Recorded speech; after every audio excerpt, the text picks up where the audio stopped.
going to take you through the basics of Microsoft Teams and what you can do with it in a simple way.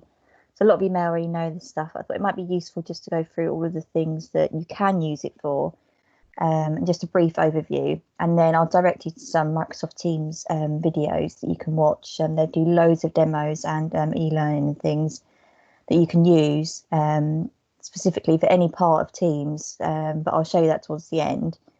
And before we start, I just wanted to say that I myself, this is the third team I've been on that have used Teams, and this is the first time I've actually ever really utilised it. In my previous two roles, I didn't think it would be very useful, and the team weren't very engaged with it, so we just set it aside as an extra thing if we needed it. But due to the current circumstances, we've had to use it. As I'm sure you can all understand, it's been very difficult doing this digitally. We have to do a lot of site visits with external partners. We've done those all virtually. And now you realise the benefit of using Teams and all of the amazing things that you can do on it, which hopefully I'll show you today. So I'm just going to start by going through what I'm going to do. So firstly, I'll just explain what Teams is, what it can be used for, and then do a really quick demo as I'm going through it of all the little bits I'm explaining. I'll take some questions towards the end, and I think we've had some pre-sent questions too, which I'll answer at the end also. Okay, so firstly, what is Teams? So Microsoft explains Microsoft Teams as an app that creates a hub for teamwork. So that's what Teams is. It's the idea that it can pull together a team in a really easy and efficient way.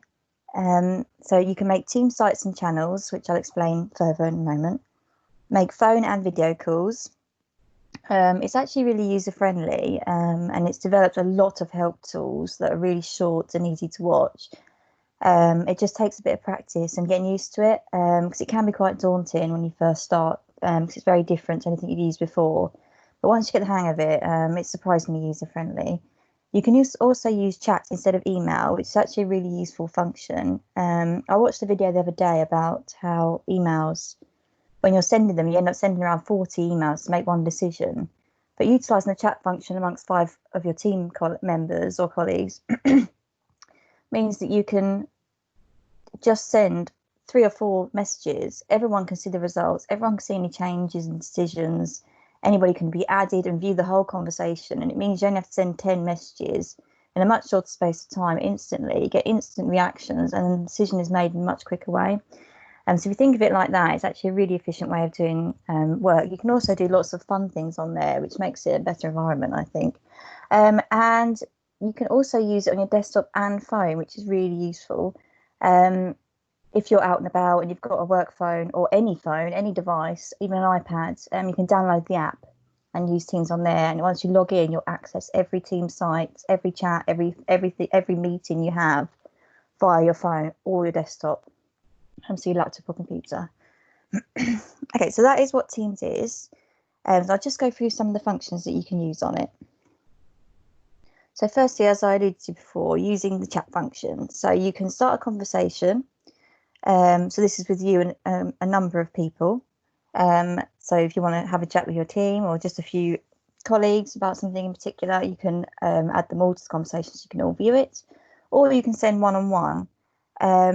There's a few extra tips here about what you can do, such as using the @ symbol to tag somebody, using emojis and GIFs, and creating an announcement. So what I'll do is I'll just go on to Teams.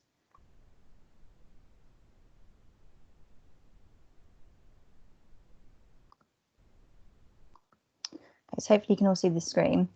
So down here we have all of the actions. So I mentioned before that you have team sites. So for example, this is the project I'm working on in PowerCare. Within these team sites, you have channels. You can produce as many channels as you like. So you can see here we've got workshop group channels, which we use for an event. We've also got project management documents, which we've made private. And then there's just a general one for general chat. So you can click on here on the 3 dots. And hide the channel, manage it, which means add permissions, leave the channel if you wish, and then within the site, which is the larger one here, click on the 3 dots as well, and this is where you get to add a channel, manage the whole team within the site, leave the team and do all of the sort of admin activities you'd expect. So the 3 dots on everywhere in Teams is where you would find all of the admin options. So that's just overall how Teams works. Right, so we'll go into chat as we just mentioned. Right, so what you can do here is you'll have all of the chats you have ever been part of within this panel here. So if you'd like to start a new chat,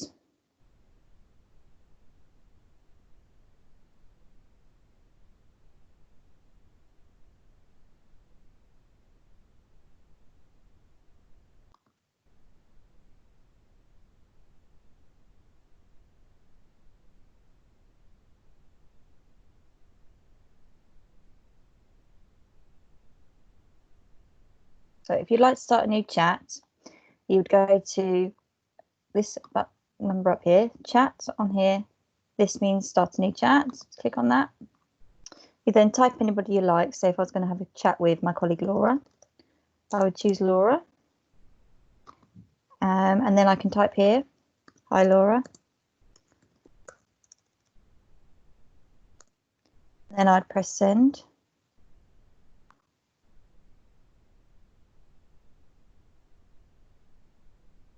I can also use the button to tag her specifically so she sees it, which is useful if you add more than one person. It means they get an extra notification so that they've been mentioned. You then have these options down here. So first of all, you can obviously do all the font changes, etc. You can mark it as important. You can attach files. This is for emojis. Add all sorts here. So put a smiley in there. You can also use GIFs. You can schedule a meeting via this, which comes out of your, and you can also send a video. So once I press send, that gets sent to Laura, and then this is stored in the chat panel here. You can then later on add extra people to the chat by clicking here, add people, and then you can choose the permissions and what they see, so the date up until they see the activity and everything like that once you add them. You can also do chat via a Teams channel. So if you're within a Teams channel and you want to add a message, so say if I want to share a message to my Empower Care team site here, I'd go into the general, which is just our general page, and I can then put hello all and send it. And this will then go to every single member. It'll be viewable by every single member within my team's site. So anybody that I've added to this Empower Care general channel here will be able to view this. So it's sort of an instant distribution to everybody that you want within this team.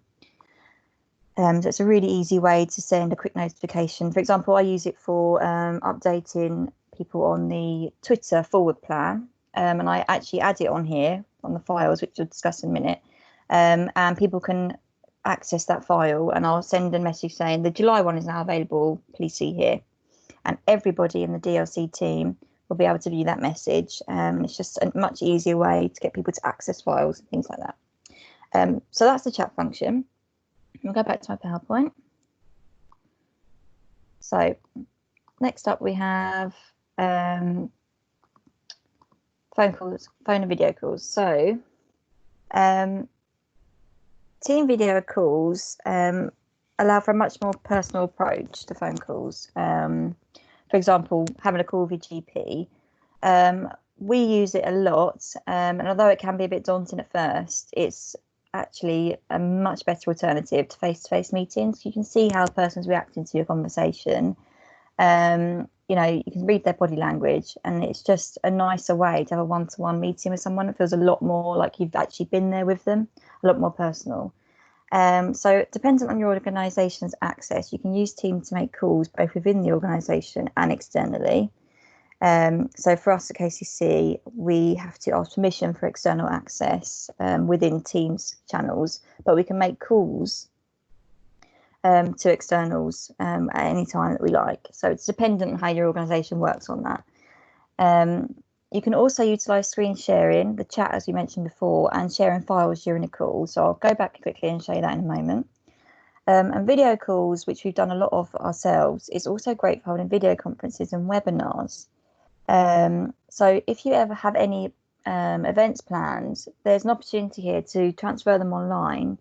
And I've put together a how to video conference guide for Teams that I can share around with everybody afterwards. And once you get the hang of Teams, it's actually quite easy to hold a video conference. It's just a matter of putting a team meeting together, and you can even add breakout sessions by just arranging micro meetings within that. Which sounds complicated, but it's okay. It is quite user friendly. And I've done a step-by-step guide, so there's also an option for you to maybe think about doing some online events, or just some larger meetings, and you can carry on, not almost as normal using Teams. So I'll just quickly get Teams back up, and I'll show you the phone option. So down here you've got calls. So within this, you can make any calls. Again, it's dependent on your organisation's access here, but I can make a call here, select somebody from my organisation's address book. I won't do it now because it'll end the meeting, but then I can just ring them through Teams, and it will come up as a call similar to what we're doing now. All Teams calls look exactly the same, whether it's got more than one attendant or hundreds of attendees. So they're always the same layout, which is useful. You can go for your contacts here, view any voicemails, because you can obviously ring directly and leave voicemail, and your calls history. You can add a contact, which is probably an option if you need to ring externals. You can save them within your contact books. They're always there. Again, it's dependent on your organisation's access here, but you can add a contact. And then within the call, let's open this up here. You have several options. So firstly, I'll just take you through these buttons just to give you an overview. So the first one is show participants, which is useful if you want to know who's joined and who you're waiting on. So currently in this meeting, it's just me. It's just a test demo. But normally you'd have waiting on or waiting response from anybody that hasn't yet joined, so you know who's missing. You can also click on the three dots here and do a number of things. It'll be different options if there's more than one person. So you can mute all people, which is quite useful for larger groups. You can also click on people individually. There's normally three dots here. And ring them and ask them to join if they've forgotten or if they're a bit late. You can send them a reminder. You can also show conversation, which is this button here, which is everything within the chat. So if I send a chat saying hello, everybody else in the call will get a notification. They'll click on this button, they'll be able to see it. You can do all of the actions we mentioned before within this chat within a call. So you can send emojis, GIFs, even attachments. It's all down here at the bottom. All looks the same as any other time you'd use a chat function. So it's all very repetitive and similar. And then you just use this button to press send. Then you've got a raise hand function, which is fairly new for Teams. So if you're having a call and you ask for questions answered, or you have a question, you can just raise your hands. This will flag up to everybody in the meeting, say somebody's raised their hands. And then in the participants list, you'll see here there's a little hand raised. So you'll know that somebody wants to ask a question. That's really useful. There's also this sharing option here.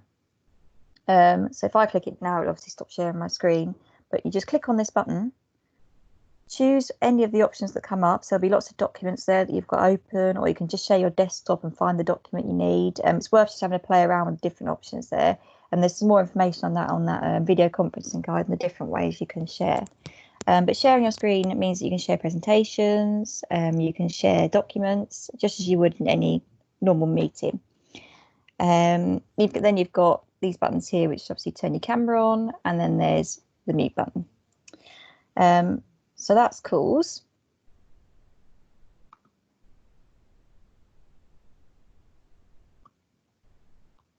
What I'll just do is go back because I want to show you files. So I mentioned here that you can attach files to send. That means, for example, after this meeting, I'll send the files within the chat function. It means you can come back into this meeting at any time because the link is always live that you've set up for Teams. You can go back in and out of it whenever you like and access these documents. So that's really useful. So you can always go back to the meeting point, which will be saved here within the chat, because this is all your meetings too. So you'll see here, this is the meeting I'm in now.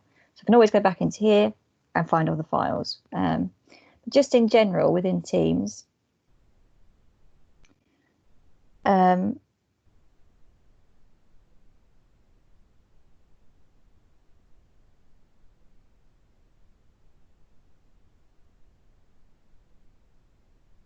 Just in general within Teams, you can share files, and it allows for secure sharing of files, which is really important.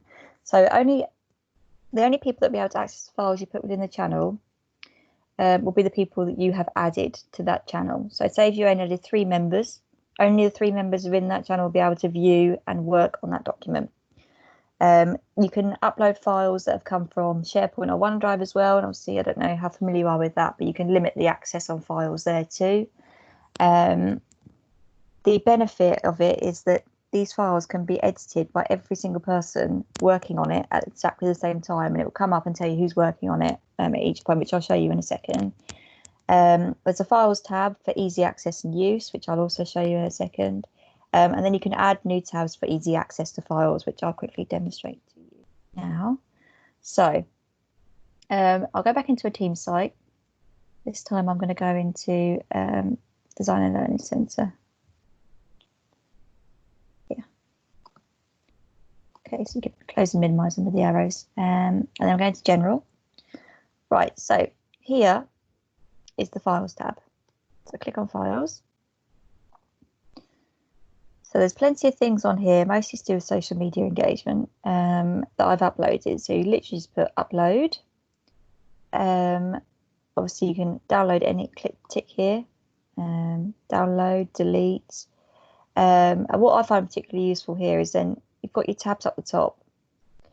And if you want to create a tab, so for example, what I mean by tab here is that it shows immediately, as soon as I join this general channel, so I go Design and Learning Center General, these are the tabs at the top, so they'll always be there.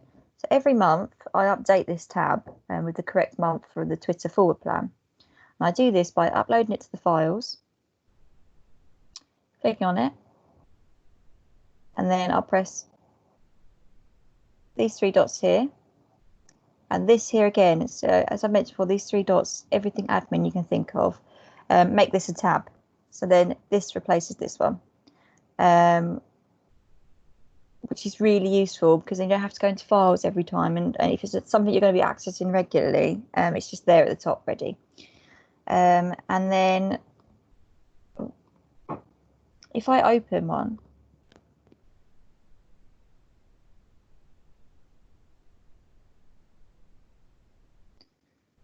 so this is the Twitter forward plan. As you can see, this is now opened within Teams, and I can edit this live. And it will just automatically save. It has an auto save function. If somebody else is working on this, they will see my green bar with a little EP next to it, and they'll watch me working live on it. I've got it set here for editing, so you can close this if you just don't want to accidentally make any edits to it. You can also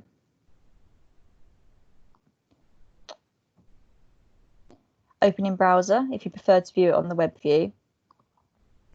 But mainly you can do everything within Teams within here. If you want to do anything a bit more technical with it, if it's Excel, for example, you can open the desktop app, which literally opens it as you would view a normal Excel document, but saves it automatically when you close it back onto within this site, within this Teams channel. So all it does is just opens it, as I'll show you now, on the desktop, which makes it exactly the same view as always. You don't just have to, you can share any type of file, Word documents, anything like that. Not just Excel, but Excel is really useful if you're collaborating on it once. So now it's open exactly as an Excel document, as you'll see. And if I add, say, live there, click off it, the autosave is on. It's saving there. I'll just close it. Give it a minute. Okay. Close that. It should update it. You'll see live is there, exactly where I added it. So it's really useful, and that's one of the best ways that we utilise these Teams channels here, because you know that everybody's got access to this. It's only the people you want access to it, and it's so easy to update, add, even delete them if you don't want them anymore. We've also got the newsletter schedule here as a tab, so you don't have to keep going to find it. And other things for other meetings, like terms of reference, that people can just jump in and out of the Teams channel when they want to and view it. So yeah, that's sharing files. So you can share them on Teams channels, so you can access them at any point. You can also share them during a team meeting using this share icon here. Okay, so that's sharing files. So one of the trickier things with Teams is getting used to how to manage it. So one of the key things I'll show you in a moment is using the activity tab to view all your latest activities. So anything that's had your name in it or any updates in any channels will come up within this tab. And you can filter this, find exactly what you're after, which again, I'll show you in a moment.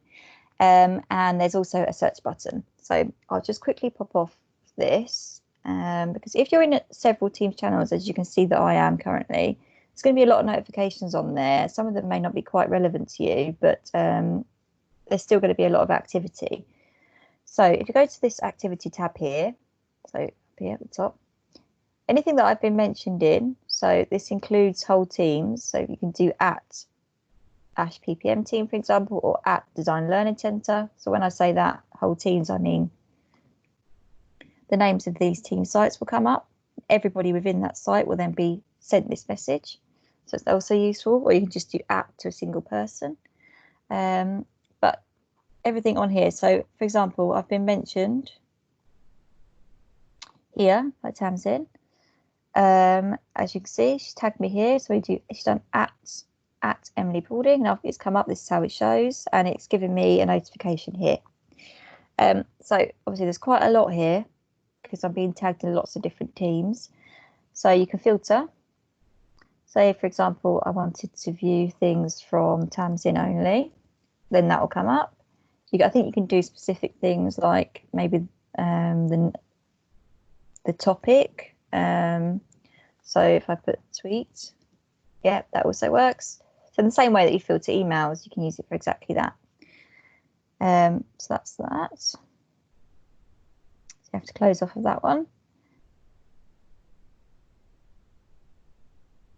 So that's activity. That's just a way of keeping track of everything, because sometimes when you come on here, there's going to be a lot of red little, notifications, and you just sort of lose track of everything because not everything's going to be relevant to you. So that's just one way to keep an eye on it. Okay, so lastly, as I've mentioned before, it's just having a practice and utilising the help available that will get you used to using Teams. And it is different and it does take a bit of time, but once you get used to it, it is so useful. And I don't know how I lived without it, to be honest. It is amazing. So what I'll do is I'll send this also in the group chat, or perhaps Tamsin will send it afterwards, the video link here. And this video link has all of the introduction videos. They're only 4 or 5 minutes long. They're all really short. And they're just the basics, going back through everything that I've gone through here, but probably in a better way. So I'm not an expert, but yeah, they're really useful and they're definitely worth watching just to see if it is something you'd want to use, and perhaps just get a better overview of how to use things. There's also a help button on Teams, which I'll show you in a moment. And as I said before, just practice, just play around with it, see what you can do, have a few test runs with colleagues. We do that a lot. For every event, we have a test run, just to go through it. Because there's always going to be new things. We're all finding out and working on this at the same time. It's all new. So it's always useful to just practice and see what you can do with it. Let's quickly show you that help button before I end. It's just down here, and I've used this a lot. It's taught me most of what I've shown you today. So this help button here, you can go to browse topics. And everything on here is a video, which I find really useful because you actually see them doing it. There's also underneath each video a written document. It depends how you learn. You can view it differently. You can actually, it's not just these topics here. You can search for anything. Say if it's chat. Now I've typed chat. So it literally tells you step by step. Sorry, move that out of the way. How to do it straight away. And then there's lots of other specific things you can do. And within all of this, there'll be examples of visuals and step-by-step how to do it for absolutely everything you can think of. There's also a tab for training. So as I mentioned before, there's loads and loads of videos, instruction videos, and they're more complicated stuff. And they're all really short and just really clear. So I've used them so much. So they are so useful. Just if there's something you think you might like to use Teams for, just go in and have a look and see if you can find it easy or if it's doable. So they're there to help. So I think that's everything. I hope that wasn't too confusing. I know it's can be really daunting and it's quite hard to explain it. And as I said, I'm really not an expert, but hopefully you found it helpful. And yeah, I'll go through